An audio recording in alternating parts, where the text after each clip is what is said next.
오늘 이야기를 나눠볼 영화는 내가 죽기 전에 듣고 싶은 말이라는 영화입니다. 제목이 참 긴데요. 이 영화의 원어 제목은 The Last Word입니다. 한글 이름이 유독 길다는 생각이 들었는데 영화를 본 뒤에는 한글 제목도 적절하다는 생각이 들었습니다. 그 이유와 영화에 대한 이야기를 다뤄보려고 합니다. 가장 먼저 하고 싶은 이야기는 예의에 대한 이야기입니다. 이 영화에서는 예의라는 단어가 자주 등장하는데 가장 먼저 등장하는 곳은 병원입니다. 해리엇이 병원에 실려갔을 때 의사가 부인이라는 호칭으로 예의를 차립니다. 흔히 여자 어르신을 지칭할 때 쓰는 말이죠. 하지만 해리엇은 이런 얘기를 합니다. Ma'am. Don't call me ma'am. You never call a woman ma'am, and it makes her feel old. 예의가 있는 척 하면서 나이가 많은 것을 강조하지 말아라. 우리가 생각하는 예의라는 것은 나이가 많은 사람이 젊은 사람에게 강조하는 것 중 하나라는 인식이 있습니다. 나이 드신 분들이 종종 이런 이야기를 합니다. 요즘 젊은 사람들은 예의가 없다는 것이죠. 이런 말이 있을 정도로 어른들은 예의에 대해서 중요하게 생각한다는 이미지가 있습니다. 그런데 이 영화에서는 많은 나이를 가지고 있는 주인공인 해리엇이 예의와 거리가 먼 사람으로 그려집니다. 어떻게 보면 우리가 아는 흔한 어른과 다른 어른인 것이죠. 그녀는 기존 어른들과 다른 이미지라고 볼 수 있습니다. 흔히 생각하는 어른의 이미지는 다른 사람에게 무언가를 부탁하는 이미지가 강하게 느껴집니다. 자신이 몸이 안 좋아서 혹은 자신이 모르는 것이기 때문에 자신을 도와주는 사람이 있기 때문에 부탁이라는 이름으로 명령을 하는 어른들도 있죠. 그러면서도 자신의 마음에 들지 않으면 잔소리를 시작합니다. 자신이 직접 하지 않으면서도 말이죠. 그런 어른들을 흔히 꼰대라고 부르기도 합니다. 이 영화에서의 해리엇은 꼰대라 불릴 만한 모습은 거의 없습니다. 자신이 마음에 들지 않는 것은 자신이 직접 하고 자신이 나이 든 사람이라고 우대해주는 것을 좋아하지 않습니다. 어쩌면 젊은 사람들에게는 환영받을 일이라고 볼 수도 있겠죠. 부탁하지 않고 스스로 하기 때문입니다. 그런데 사람이 간사하다는 것을 보여주는 것인지 기존처럼 해주는 대로 하지 않으니까 그것을 또 불편하다고 여깁니다.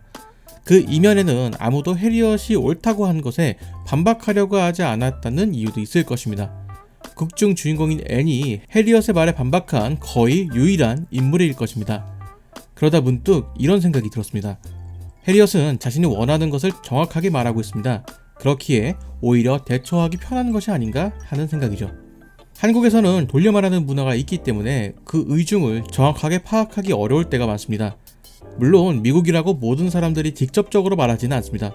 최대한 좋게 이야기를 해주려고 하죠. 그것이 예의라고 생각하는 것입니다. 하지만 해리엇은 솔직하게 이야기를 해주기 바라는 것이죠. 어떻게 생각하면 누구나 할 수 있는 이야기입니다. 실패는 성공의 어머니다. 모든 사람들이 쉽게 할 수 있는 이야기죠. 하지만 그것을 받아들이게 하는 설득력이 더 중요할 것입니다. 내가 하는 말이 상대방으로 하여금 얼마나 마음에 와닿게 설명할 것인가 혹은 설득을 할 것인가에 대한 이야기입니다. 해리엇은 자신이 하는 행동이 언제나 옳다고 믿고 있습니다. 하지만 자신의 생각이 틀렸다고 깨닫는 순간에는 엄청난 웃음을 보여줍니다. 이것이 영화의 주요 포인트가 되는 것이고 해리엇이라는 인물의 가장 큰 개성입니다. 그리고 그 웃음이 가장 크게 나타나는 곳은 자신의 딸을 만났을 때입니다. Is that funny? What's funny about it? I don't understand. I seriously, I don't know what this is. I've literally never seen my mother laugh. What are you laughing at? 극중 해리엇은 딸에게 더 넓은 범주에서는 가족들에게 미안함을 가지고 있습니다. 그런데 오랜만에 만난 딸이 행복하다는 이야기를 듣고 크게 웃습니다. 이전까지 해리엇은 자신 때문에 딸이 불행하게 살고 있다고 생각했기 때문에 나는 나쁜 엄마다 라는 생각을 하고 있었죠. 하지만 자신의 생각과 달리 행복하게 살고 있는 딸의 모습을 보며 웃습니다. 이 웃음에는 크게 두 가지 의미가 있다고 생각을 합니다. 첫 번째는 표면적으로 드러나는 이유인 자신의 생각이 틀렸다는 것을 깨닫고 웃는 것이겠죠. 두 번째는 자신의 딸이 자신 때문에 불행하지 않고 행복하게 살고 있다는 것에 대한 안도감일 것입니다.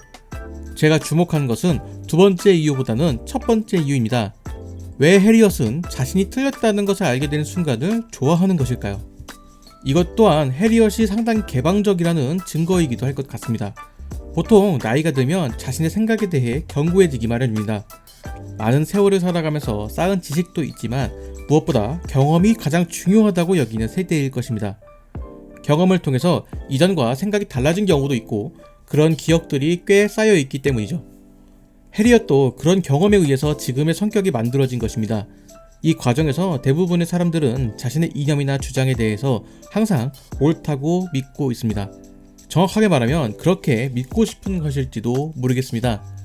그렇기에 개인적으로는 타인의 이야기를 듣고 자신의 생각을 바꾸는 것은 상당히 용기 있는 일이라 생각합니다.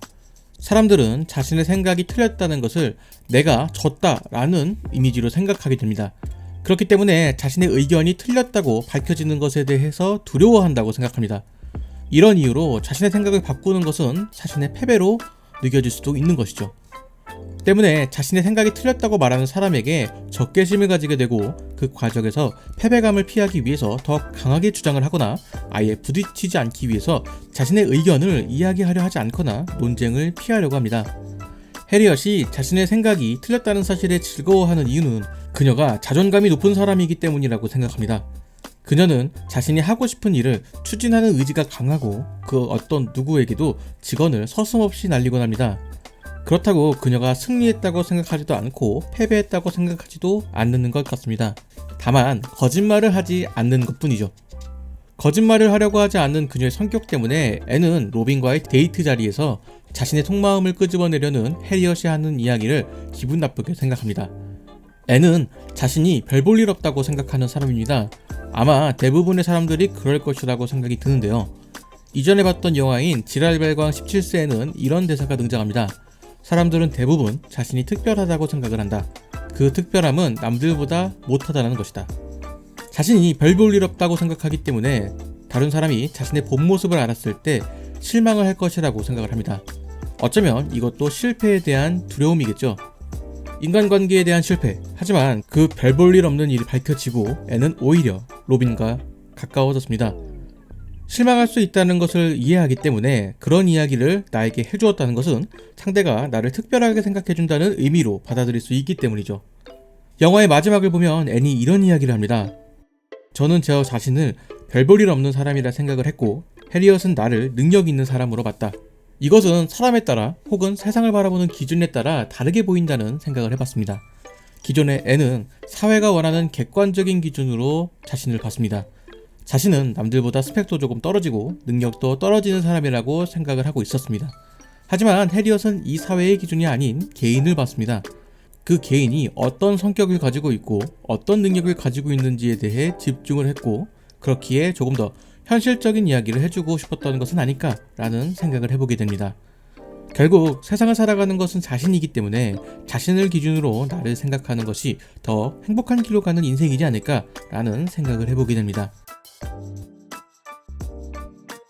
결국 누구나 죽음을 맞이합니다. 참 아이러니한 것이 인간은 누구나 죽음을 기다리는 중이라는 것입니다. 하지만 그 죽음을 기분 좋게 맞이할 사람이 얼마나 될지는 모르겠습니다. 모든 것을 자신의 통제로 살아온 해리엇은 자신의 죽음까지 통제하고 싶었던 것인지 모르겠습니다.